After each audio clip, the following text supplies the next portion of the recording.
All right, welcome everybody. I'm here at Sam Teets. This is Mark Formichelli, and we're going to present today. We're going to present a one-round mock draft. We're going to be rotating back and forth here. Mark's controlling the computer, so he's going to control the round and everything like that. And we're going to hop back and forth and develop a full first-round mock draft. Just so you guys know, I'm a Steelers fan. As you can see, Mark, he's an Eagles fan. I'll probably give you the Eagles draft pick no matter whose spot it is. So we'll make sure you get the input for the Eagles. Pittsburgh obviously doesn't have a first round pick, but all right. True. Yeah, I appreciate the input. All right, I'm good. If you're good, we can go ahead and get fired up. All right. Yep. All right. So I'll take the first pick because I think we both know who this is. I mean, it's pretty simple. It's got to be Joe Burrow, right? Yeah, it's gonna be Joe Burrow for sure. I mean, I don't think even if a team offered a whole draft pretty much for him, I don't think there's any chance that the Bengals trade this away. No, I don't think so. I think they're in full rebuild mode right now. And first thing that's got to start with the rebuild is the quarterback position. I think they've moved on from Andy Dalton. I don't think he'll be on the team. I think he will be moved at some point during this offseason here. So I think Joe Burrow is the perfect young quarterback to build around. Yeah, and honestly, from looking at him, from people I've talked to, so I go on another podcast for thegruelingtruth.com, and the person who runs that podcast, Mike Goodpaster, is a former, not NFL coach, but he's coached in other professional football leagues. And he says, looking at Joe Burrow's tape, he's the most complete quarterback since Andrew Luck to enter the draft. So this is a guy you can't pass up on. Absolutely. I completely agree with you there. It's a no-brainer for the Bengals. All right, so pick number 2 now, Washington. Pick number 2, I'm going to agree with the Draft Network's predictive board here. I go Chase Young to Washington. I think they have other needs, more pressing needs maybe, but I think Chase Young is arguably the best player in this draft. And at number 2, I don't see them passing up on him. I mean, you look at the tape, you look at what he did for Ohio State last year. It's just he's the most complete player in this draft, I think. And he's going to be a nightmare on defense for years to come, I think.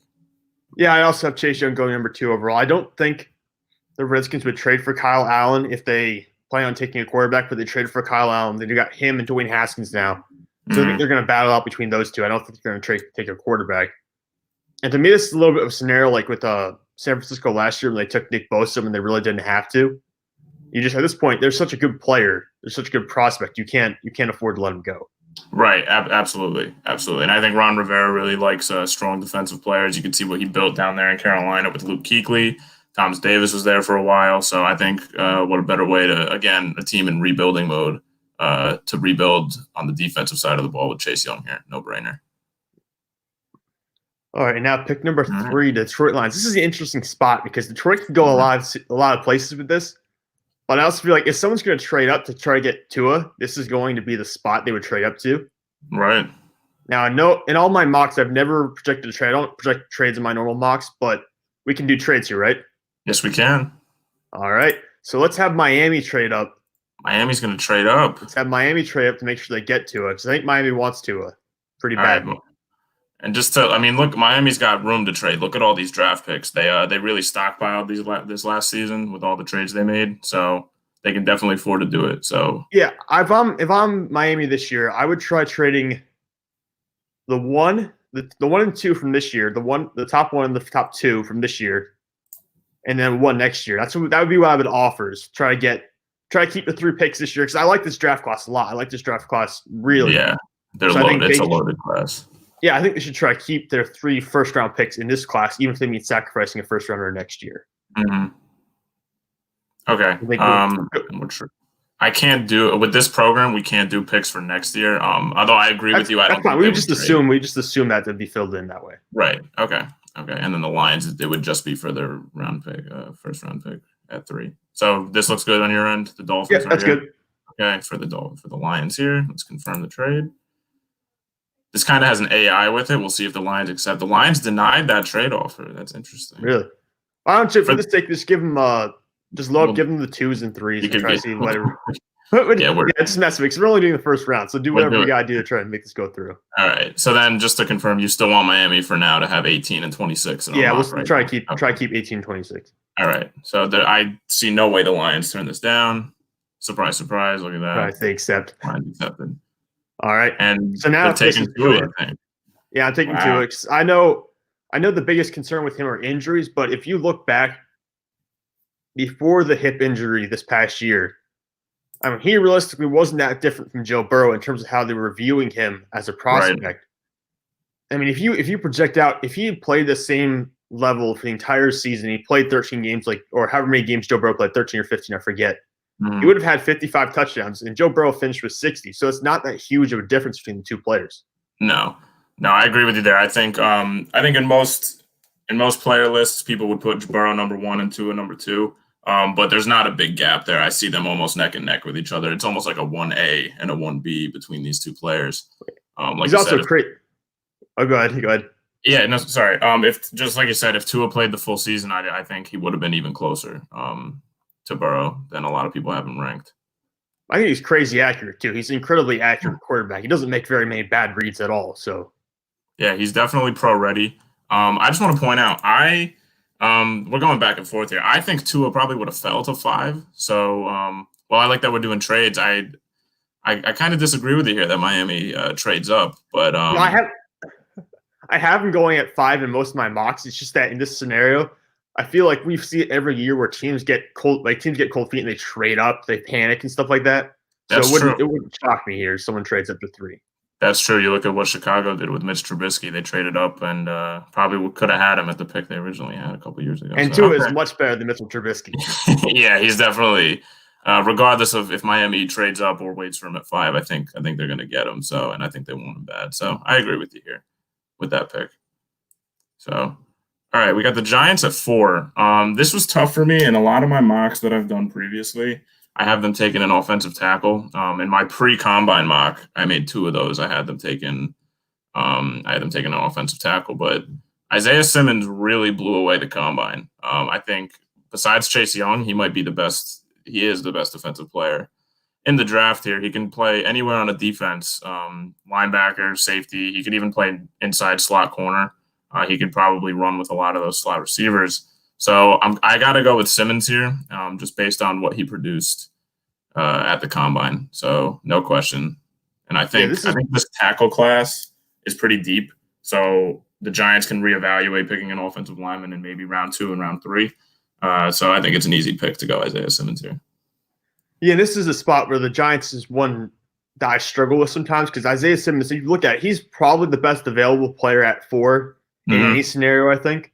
So it's hard to overlook him, but at the same point, the Giants are a team that need that tackle. So it's a little bit of a toss-up for me. I tend to lean towards Jedrick Wills being the guy that goes there.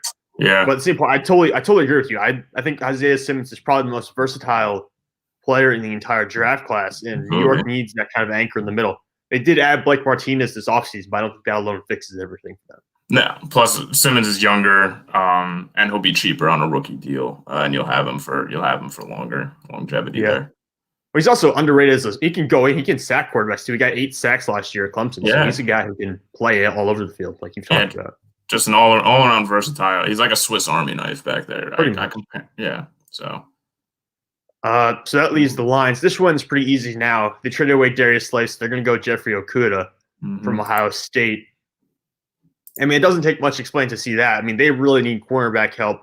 Darius Slay was their shutdown man. I think Okudah is by far the best cornerback in this class. It's not even close. Letting him fall out of the top 5 would be a mistake. Right. In a lot of my mocks, I have the Lions staying put. Like I mentioned, I don't have a lot of trades, but I have the Lions staying put and taking him at 3. And even with the trade, he'll fall to the Lions at 5. So agree with you here. They did sign Desmond Trufant in the offseason, but I don't think he's even on the same level as Darius Slay in terms of what they're looking for in a defensive back. So Okudah, like you said, really fills this need here at corner after what's happened with free agency this year. So. Yeah, I think to be fair, Desmond Trufant's a little bit over the hill too. He's a guy who's probably coming down. He's not what he was before. He's dealt with injuries too. Yeah, injury prone, and definitely I think on the decline in his career.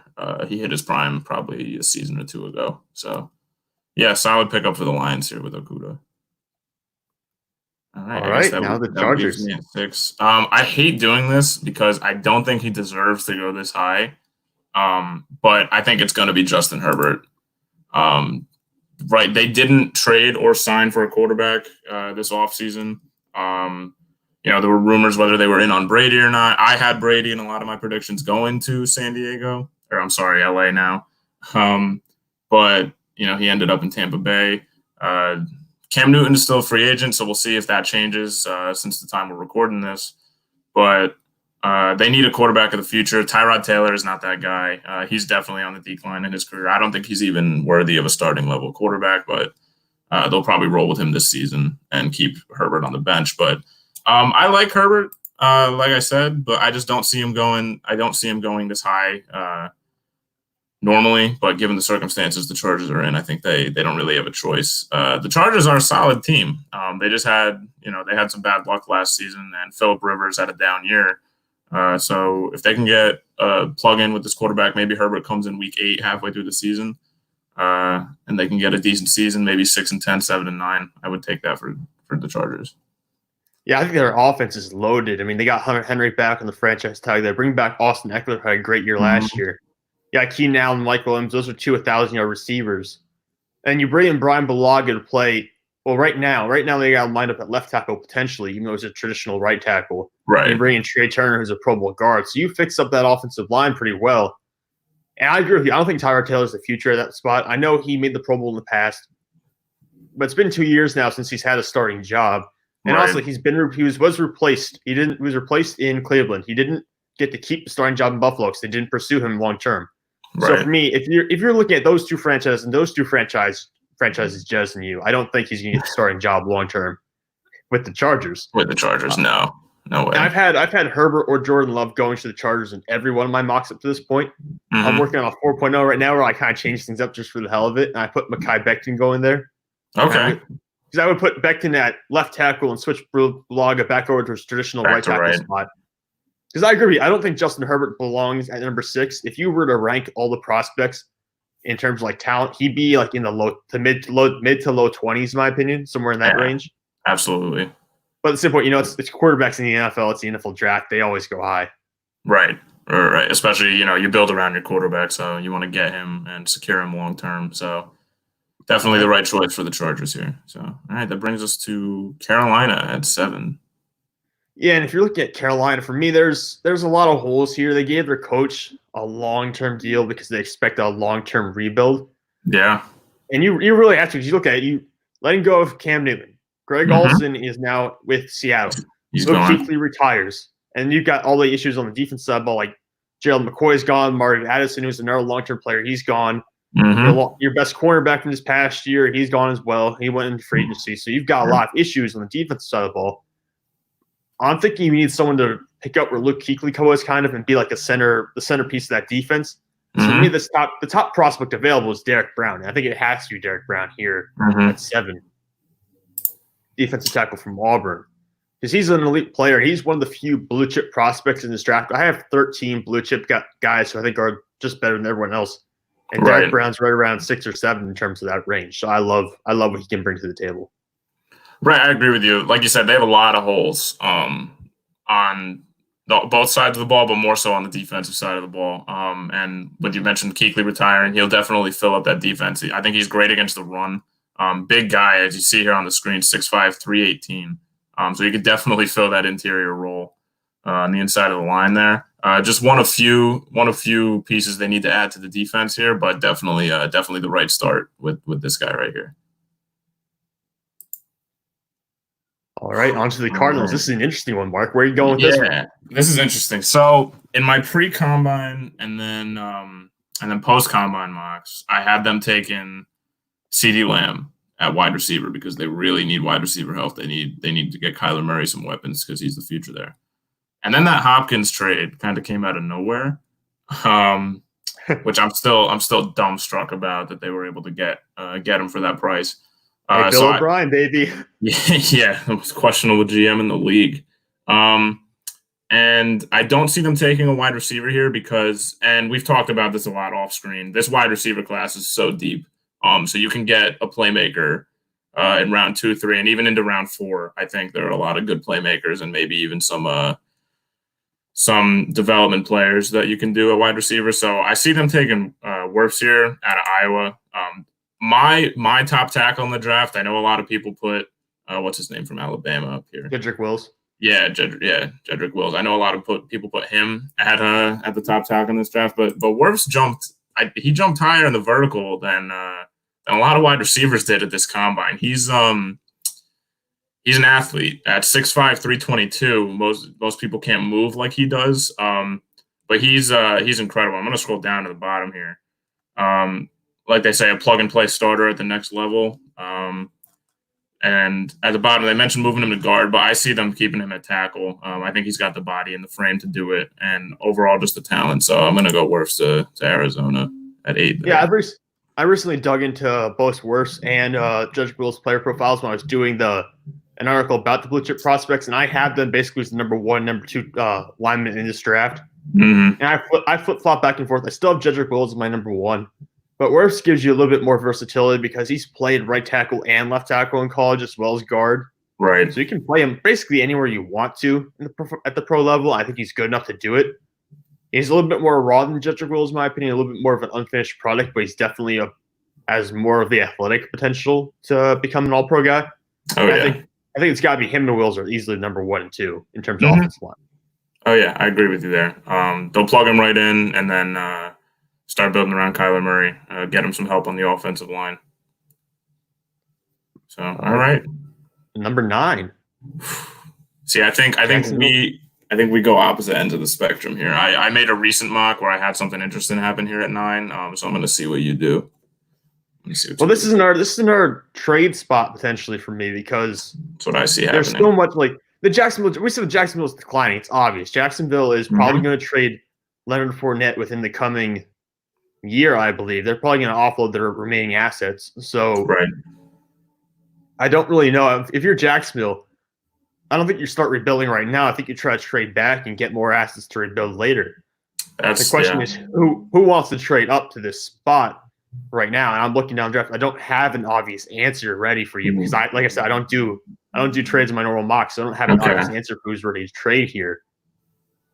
I disagree with you here. I look at Oakland. I look at 11, 12, and 13, and I see 3 wide receiver needy teams.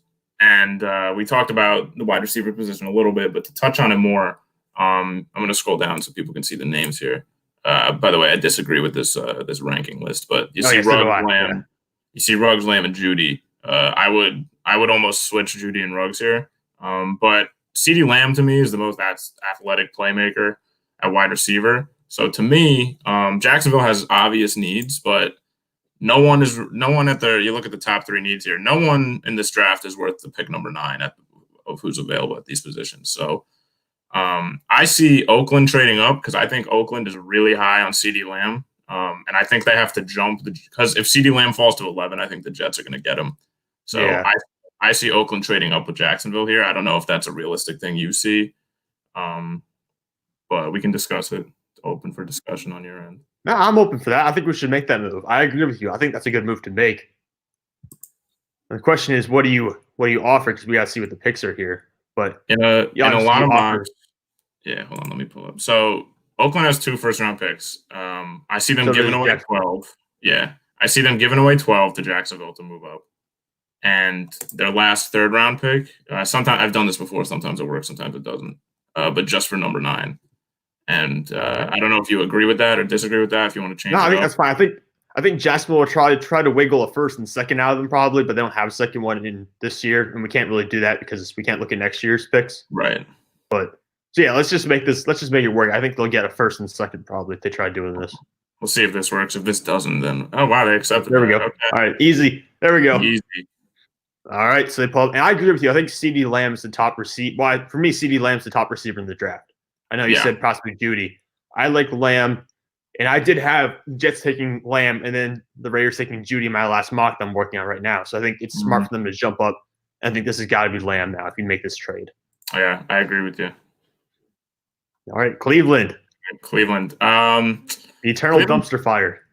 Yeah, for real. Cleveland's a toss-up for me. I agree with this team need. They have offensive tackle as their number 1, and I agree with it. And then you look at the board here, and you have 3 pretty solid offensive tackles here. It's just a matter of who they're going to take.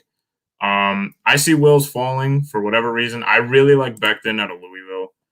Look at this guy. It's 6'7", 369.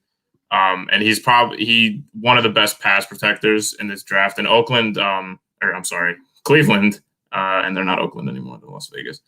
Cleveland here, they're definitely a pass first team. I know they have Nick Chubb, who's an outstanding running back in my opinion. But when you have Odell Beckham Jr. and Jarvis Landry out wide, I think you have to be willing to be a pass first team. So I think they go Becton here, and I might be a little bit of surprise, and I want your opinion on that. Because I know you said Wills is the number 2 tackle, but I want to see how you feel about Becton going. Well, it's not necessarily surprising for me because I've had Becton going to the Cleveland Browns in my first 3 mock drafts. On the 4th one, which isn't published yet, I've had a lot of offensive linemen going earlier than we had so far in this draft because I had Jedrick Wills in this new one going at 4, and then I had Becton going at 6. So, and then I had Dwarfs going at what number was it? Like number 9 to Arizona. So, oh wow, you had a lot of people. I had a lot of guys go early, and I had Andrew Thomas go to Cleveland. I do think they're going offensive lineman though, and for you in this scenario, it's either Becton or it's Jedrick Wills. It's got to be one of the two. So I don't disagree with you. And I think Becton could be as good as Wills, but honestly, it's those top 3 offensive linemen, Becton, Wills, and Wirfs for me. I kind of like whatever way they go. I mean, it really is interesting to see how they work out. Yeah, you can't go wrong with either of those 3 guys. So I agree with you there. Yeah, I think it really you drop off a little bit when you get to Andrew Thomas, and then there's a much bigger drop off from Andrew Thomas to the next best guy. I agree with you there. That does leave an interesting scenario for New York now at number 11 because we have Jerry Jeudy who's on the board. I think that'd be a very good pick for them. But at the same point, offensive line, they've addressed it a bit this offseason, but their offensive line is still not very good. Right. It's a patchwork of players at this point. They've taken George Fant at left tackle. I forget, was Jedrick Wills was he a right tackle or left tackle at Alabama? I believe he played right tackle in Alabama. I believe he did too, which makes me want to really go Jedrick Wills at the spot because their right tackle right now is Chuma and Edoga. That's the name of their starting right tackle. So not good. I think if you get to this situation, it's a little bit of a toss-up between Jedrick Wills and Jerry Jeudy. I've had them rotating back and forth between offensive tackle and wide receiver in all my mock drafts at this point. I agree. But I think if Wills falls this far, you can get a receiver later in the draft. So I think you would have to go for Jedrick Wills at this point. All right, let's do it. Yeah, I agree with you. Jedrick Wills, very good run blocker, and they definitely need that at the right tackle position.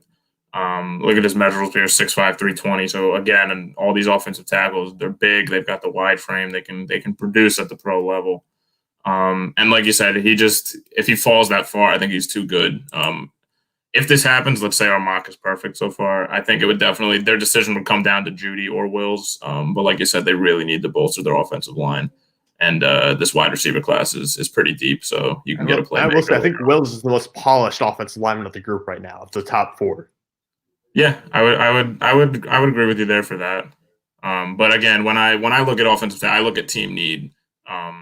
So Wirfs and Becton are both more like the pass blockers, and then Wills as the right tackle is good for the run blocking. So that's what I would do there. So okay, right, on to Jacksonville, number 12. We had them trade back, so now where are they going to go, Mark? Yeah, back to Jacksonville here. You look at their team need interior defensive line, and in a lot of mocks, I've had them take. I had them stay at 9 and take a defensive lineman.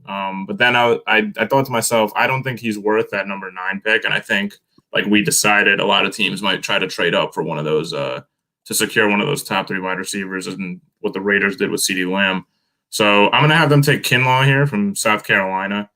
A very good interior. Again, 6'5", 315. Really bolsters what they need on defense. We've mentioned it before. Jacksonville is in complete rebuild mode. You mentioned Leonard Fournette's probably going to get traded in the next year. So, and I agree with you. So, and I think back to the Saxonville mindset here, they want to kind of go with. So they'll build that defensive line and start the rebuild on the defensive side of the ball. So, how do you feel about this pick? Yeah, I totally agree with you because I think he's the best available player at this point in the draft. He's one of my few blue chip prospects I have, and I think he's, besides Jerry Jeudy, he's the only one left at this point, really, for me. Him and DeAndre Swift. So I like him a lot. I think he's a top 15 caliber player in this draft, or should be a top 15 pick. If not for Derek Brown, I think he'd be a top 10 pick because I think he's that good. He could be as good as Derek Brown, if not better, in the long run. And really, this is going to be what Marcel Darius was supposed to be for Jacksonville. Because when they dropped Marcel Darius from Buffalo, it never really worked out. And they've moved on from him now. I think Javon Kinlaw will be that guy for them. Yeah, I agree with you. And a good way to start the rebuild on the defensive side of the ball. So, and move on to a team that's been very good on the defensive side of the ball. That's the San Francisco 49ers. Yeah, absolutely. Now the 49ers, they got this pick in a trade with the Colts for DeForest Buckner, so they got rid of an interior defensive lineman. I had them going for Kinlaw in the past, but Kinlaw is obviously not on the board right now. And at this point, I think it's pretty obvious what they need. They need a wide receiver because they don't have Emmanuel Sanders anymore. I like Deebo Samuel. I like what he's done. But him alone is not enough for Jimmy Garoppolo in that offense. Even if they can run the ball at a ridiculous rate, they need a wide receiver. And if you got Henry Ruggs still on the board, I mean, I think he's the clear number 3 receiver in basically every mock I've ever seen at this point. So I think Henry Ruggs will be the guy who will go at 13. You're going to go Ruggs over Judy. Oh wait, no, time. I forgot. Listen, listen. I'm looking at my other mock. I have Jerry Jeudy going earlier. So let's put Jerry Jeudy to the 49ers. That's scary. That's a good catch, scary, Mark. Yeah. That's a scary offense. If Jeudy falls, which he may not, I have him falling as low as 11 in my mocks. If he falls to 13, I think it's a no-brainer. Ruggs. The difference between Ruggs and Jeudy is that speed factor. We've talked about this off screen too. Ruggs is kind of ranked the number 3 receiver because of what he brings to the table with his legs, running that 4.29 at the combine. And people look at him as a Tyreek Hill-like receiver, potential there. But Deebo Samuel's got the speed factor on offense for San Francisco. So I like them going Jeudy here if he falls, no question. The elite route running and all that. I think that'd be really good for them. See, he's a different level receiver. He's also very slippery after the catch. Like he's very good in space and one-on-one against guys. It's hard to bring him down, not because he's trucking guys, but just because he's hard to tackle. Right. Absolutely. On Tampa Bay. Tampa. This is a tough one. It is really tough because I look at Andrew Thomas on the board and I look at a need for offensive tackle, especially now that Brady's playing quarterback there. They probably want to protect him as much as possible because he's on the plus side of 40. And I think he had a down year last year. So I think Thomas is probably I don't want to say he's the best player on the board right now. But I think it just fills a glaring need for Tampa Bay. So I'm going to go with Andrew Thomas here. I think that's a little high for him. At 14 there, but again, like we said, with just what they need and with Brady throwing the ball back there, I think it's the best move for them to do. Yeah, I don't think it's a problem because you've seen, like I said, there's a huge drop off in offensive tackle prospects from 4 to 5. So if this is the last guy available in that top 4 group, I have no problem going up to get him and taking him at that spot. In my most recent mock where I switched things up and I've kind of gone off the rails a little bit, I do have him taking Jordan Love as a backup. Wow. Yeah, there's an option. There's an option for potentially taking a backup quarterback here and letting him break. See, Brady's a 2-year deal. He's basically a 2-year player, and I can't guarantee you anything beyond that. So you take a backup now, 2 years under Brady, and then potentially take over. And we still like an Aaron Rodgers almost type situation in that scenario. But I do think they want to win now. I think taking an offensive line prospect would probably be the best thing to do. Right, because they're loaded. They got Evans and Godwin on the offensive side of the ball. I have them. I know we're doing a 1 round, but I have them taking a running back. I forget his name out of LSU. The really long. I have them. Oh yeah, Edwards-Helaire. Yeah, I have them taking him in the 2nd or 3rd round if he falls. So I think they're just going to load up on offense here and just try to give Brady the opportunity to do what he does best. So that's where I'm at. The Denver Broncos. Now this is a team that I've had taking Ruggs in the past, and he's still on our board, right? We still have Ruggs out there. So we got Ruggs. For me, it's between 2 guys. It's Henry Ruggs and Kenneth Murray, the linebacker from Oklahoma, who's my top linebacker in the draft. Really? And there's really only 2 good linebackers to me. It's Kenneth Murray and Patrick Queen if you're talking about like the traditional linebacker spot. So it's between those 2 players.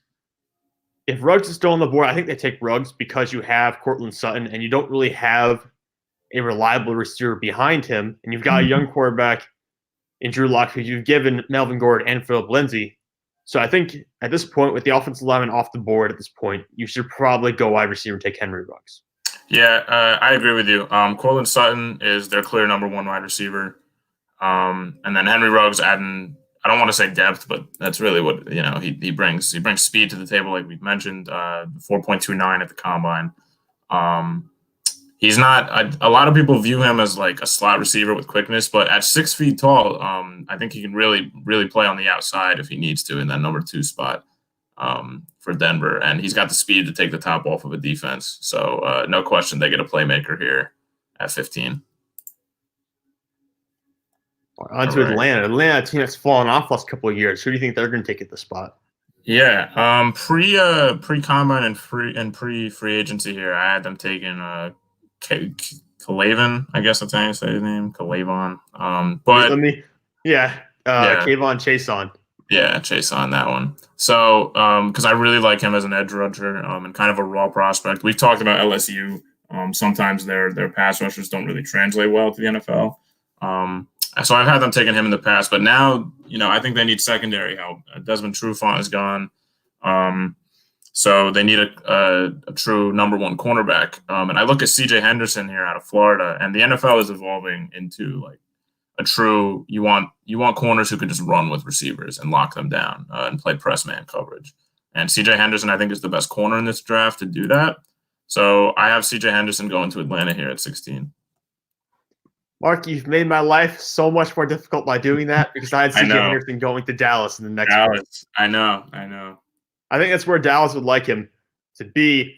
But now because you've gone and done that, I actually have to put a lot more thought into what they're going to do. Yeah, it's a tough call because I've kept them taking Kayvon out of LSU there at 16, and then Henderson falls to Dallas at 17, which I think is good because they lost Byron Jones in free agency this year. But I think Atlanta's going to jump the gun on him because Dallas is in a unique scenario where they desperately need a cornerback. Like it's priority number one all the way. Yeah. I only have one other corner. Well, I actually have a couple other corners, but no one I would take in the top 20 really. Or I think top 20 would be a little bit of a push for them. The next best corner I have is Christian Fulton, but I don't think Dallas is going to take him. I really don't. And if it's not CJ Henderson, I just don't see it happening if it's not CJ Henderson. Yeah. I agree with you. I like Fulton a lot, and I think there's not a huge gap between Henderson and Fulton's ability, but I can't see them taking him at 17. No, I don't. And I don't think they need a safety anymore either because they added Clinton Dix. Mm-hmm. I think they're comfortable with Xavier Woods for now, so I don't see it being Xavier McKinney anymore either. Right. At this point, looking at what they have, I mean, offensive line besides the center position, it's pretty stable, but there's not really a center you would take this high. No. I would look at the defensive line. I'd also go defensive end here because you got the Marcus Lawrence on one side, and the other guy is Tyrone Crawford right now. I don't think you're comfortable with Tyrone Crawford being your guy at the moment. And there's two guys I would consider here. It's really between Chason and AJ Epinesa out of Iowa. Mm-hmm. I think just going on how people look at it, it's probably going to be Chason because they like him better. They like his explosiveness more. Mm-hmm. I think Epinesa is a guy who has a higher floor, so he's going to be at the NFL level. But Chason has a higher ceiling. I think that's what's going to captivate Dallas. So they're going with him? Yep, they're going Chason. Yeah, I would have to agree just because I think he's probably the best player available on the board at this point, and also fills a need at edge. But you got to remember, they signed Aldon Smith, who I know played linebacker for San Francisco and the Raiders back when he played, but his linebacker role was really more like a Khalil Mack linebacker role where he's really an edge rusher. But I don't think Aldon Smith is the player he once was. I don't think he's a Pro Bowl caliber player anymore. He's been out of the league for I think 2 years. 5 years. 5 years. 5 years he hasn't played? He hasn't played an NFL game in 5 years. Oh my, yeah, okay. So there's no way he's the player he once was. So I agree with you here. They take the edge rusher and Chase on there. So and now go on to Miami. Miami's second pick in this draft. Yeah, see, this is interesting to me. So they really revamped their second. They have the two highest paid corners in the NFL. At cornerback there with Howard and Byron Jones. So they're pretty set at cornerback. and I look at what's on the board here. I know they signed Jordan Howard in the offseason at running back. But to me, these running backs are good, but I don't see them going as high as 18 here. I think Miami picks 26, and I think that's where they probably take a running back later on. But I look at these two safeties available. I look at McKinney and Delpit, and these are two outstanding players. They bring the punch. They can cover well. They can play the run well. I think they're very good prospects to take here. So it's a toss up between McKinney and Delpit for me. But to me, McKinney's got a little bit more of an edge on Delpit. So I'm going to go McKinney here to Miami at 18.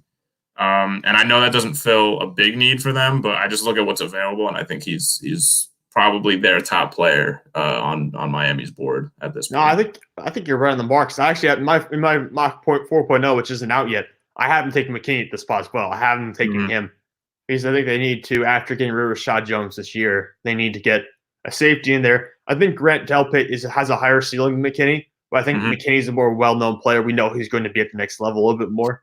Right. So I think teams are going to lean towards McKinney in the long run. Right. I think he'll go higher.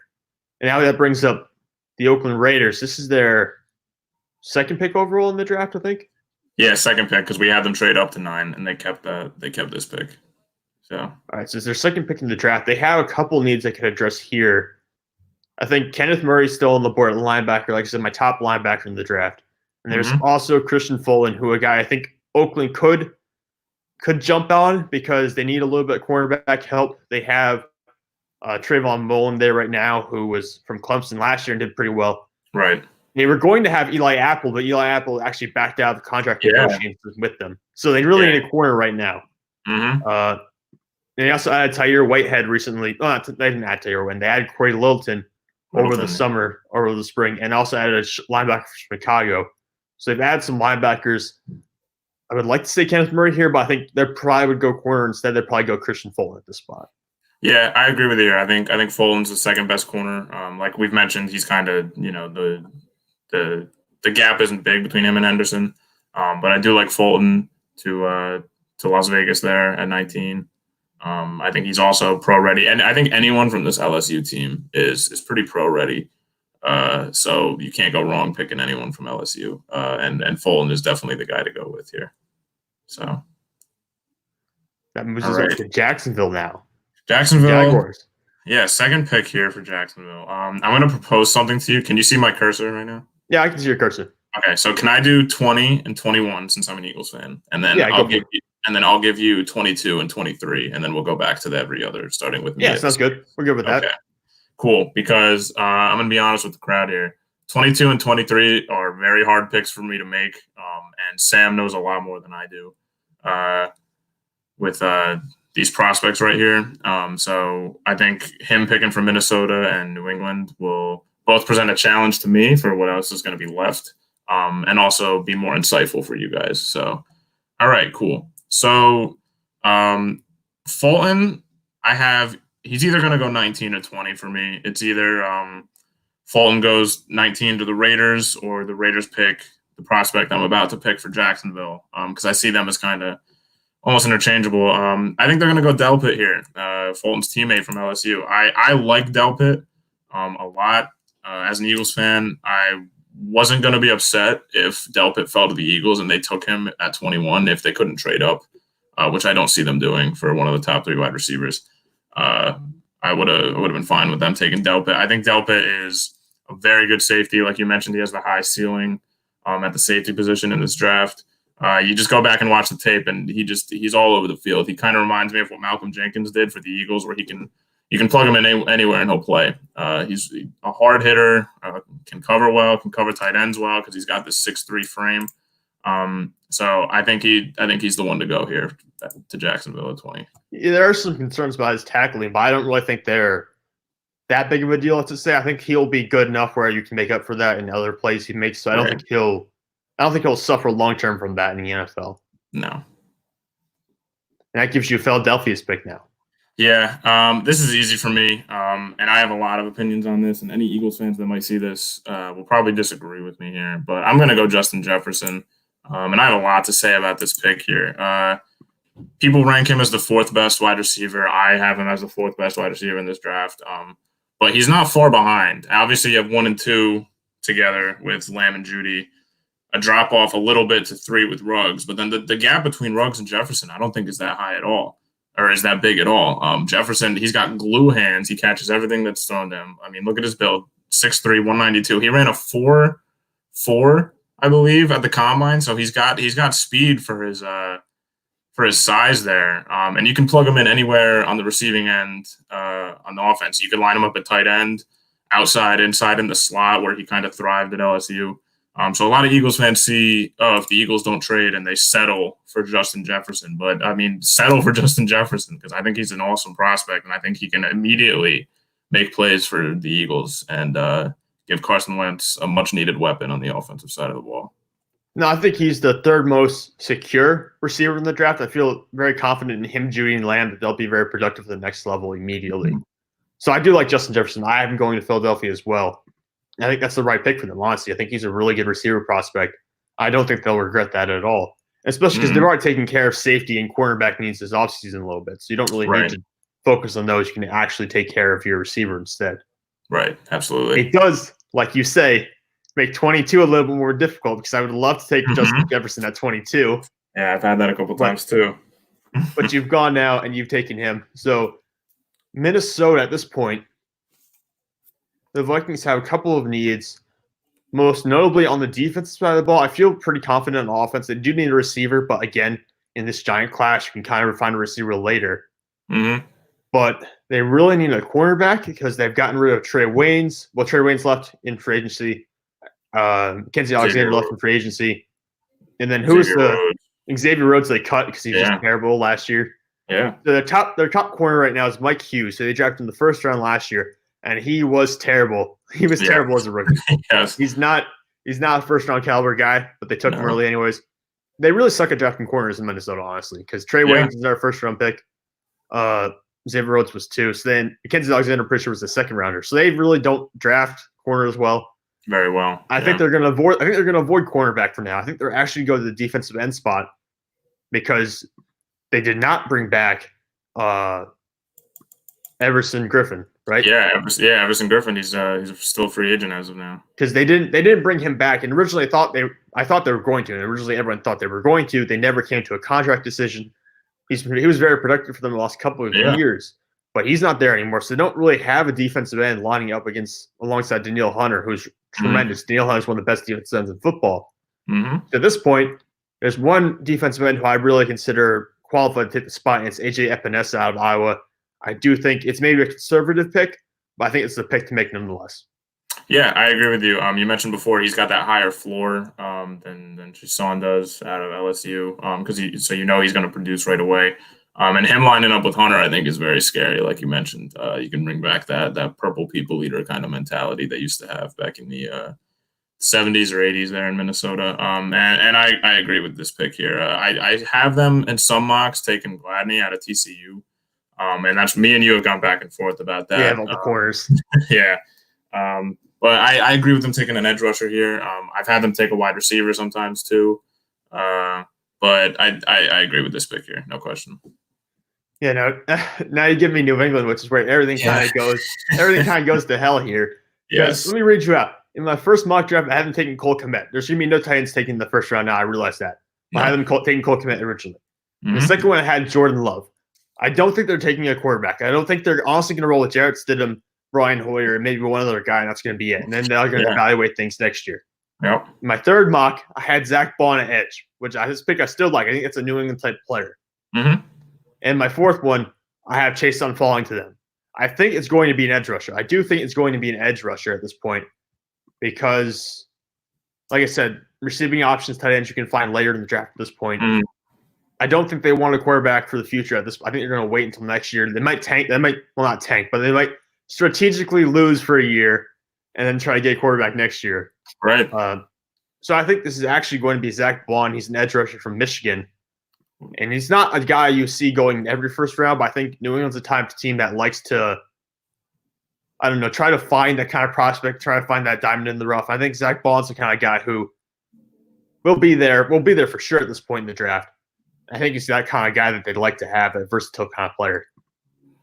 Yeah, I'd have to agree with you here. And almost all my mocks, I think I have them taking Jordan Love at quarterback. But the more I read in these past couple weeks, that they're gonna, and it could all be a smokescreen for all we know, but they seem really ready to roll with Brian Hoyer, or any of the quarterbacks on the roster right now. And I like other quarterbacks in this draft too. There is a drop off significantly after Jordan Love. But I think if they really want to draft a quarterback this year, they could do it in later rounds. You look at Jake Fromm or Jalen Hurts. Or even Jacob Eason, I think would fit well in that offense. But yeah, I think Zach Bond's the pick here. They do need some wide receiver help too, but I don't see them taking a wide receiver at 23. No. Yeah, I agree with you. All right. The New Orleans Saints, another team with a veteran quarterback. Who do you think they're going to take? See, it's tough because I know they placed I think a second round tender on Taysom Hill The first rounder on him. They placed a first-round tender on Taysom. Yeah. Okay. Wow. So they really – first of all, I just want to say I think the Saints made a bad choice not bringing Bridgewater back. As much as I love Drew Brees and what he's done, he just can't seem to get it done anymore come playoff time. So I would have kept Teddy Bridgewater as the franchise or the future quarterback there. And then maybe, you play Brees for one more year and then give the job to Teddy. But they seem to be rolling with Taysom Hill. Which I disagree with, but it is what it is. But here at 24, you look at this team needs. I always look at the top three here, and I agree with linebacker, corner. I don't really agree with wide receiver because they did sign Emmanuel Sanders, and they have Michael Thomas, who's my number one receiver in the NFL. But I really look at linebackers here, and there's two top linebackers like we've talked about, and we look at Kenneth Murray and Patrick Queen. And I agree, Murray is probably the best linebacker, the most ready linebacker in this draft. So I'm going to go Murray here. I'd love to go Queen as well, just because of that Louisiana kind of brotherhood there. But I think Murray has a little bit of an edge on Patrick Queen. So I see New Orleans taking Kenneth Murray there at 24. I think they'd be ecstatic if he fell that far. I don't think he will fall that far in the real draft, but I think him or Patrick Queen, they would love to have one of those two linebackers. Mm-hmm. They don't really need a corner either because they added Janoris Jenkins, so they're going to try him out, kick the tires, see what he's like. And we'll see what he can do. Yeah, but they're pretty secure with safety, corner, and wide receiver at this point. Mm-hmm. And they could always get depth in either of those spots later in the draft. Right. Which brings us back to the Minnesota Vikings for their second pick in the first round. Mm-hmm. And again, this is where you can go a lot of different places. Yeah, it's another tough one. I have him going edge rusher earlier. I think this has to be the corner now. If you just show me the corners that are available, I'm pretty sure we've got AJ Terrell, Trevon Diggs, and you've talked about Jeff Gladney in the past. Mm-hmm. It's really those three. There's also Jalen Johnson, who I've seen going early in some drafts. Other guys, not quite as often, but some people are a favor of Damon Arnett or Bryce Hall. I'm not really big on those two players. No, I think it's AJ Terrell or Trevon Diggs at this point. I'm a Clemson guy. I like AJ Terrell. Yeah. But I'm going to have Trevon Diggs here just because I don't think Terrell will go that high. I'm not as knowledgeable at Trevon Diggs. Wow. But I just don't think Terrell will go that high. I think Terrell's closer to the 30th overall pick. I think Trevon Diggs would be a better fit at 25 from Minnesota. Yeah, okay. I agree with you here. I have Gladney going to them just because we've talked about this again off screen, so I'm glad we're doing it now. But sometimes Alabama defensive players, especially in the defensive backfield, don't translate well over to the NFL. And I think Gladney would be a fine prospect up there as well at 25. But I don't hate this pick. Alabama is obviously one of the powerhouses in college football, so they have playmakers on both sides of the ball. So Diggs is a good pick here. I don't hate it. I don't disagree with it. So I'm with you there. So that brings you back to Miami for Miami's third pick in the first round. Third pick of the first round. So, and I mentioned it before when I was picking for them at 18, I think they were. I think they go running back. I think this is a good spot for these running backs to start to go.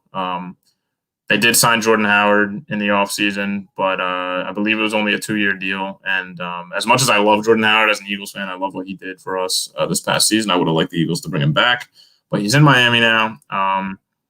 But I see Swift going here to Miami. I think he's the best running back in this draft. I know there's a lot of debate between Dobbins and Swift, who's the top guy. But I think it's Swift. I really like what he can do. on the field, his playmaking ability. He kind of, 5'9", 215. I think he's the best running back prospect in this draft, and I see Miami salivating at the chance to take him here. Yeah, I agree with you. He's one of my few blue chip prospects. I think he's the last one available at this point. Mm-hmm. So I agree they could go Swift there. For me, it's either Swift or taking a risk on a player like Austin Jackson, the tackle from USC, because they still need to improve that offensive line. It's not a finished product yet. Mm-hmm. And he's a guy with tremendous physical upside. He lacks a lot of the basic intangibles of pro tackles. Like his hands are sometimes in the wrong spot. Right. He sometimes bends forward a little bit too much. His footwork needs improvement. He needs a lot of stuff like that. Just a lot of ironing out the kinks. But I could see a team like Miami taking a swing on him early.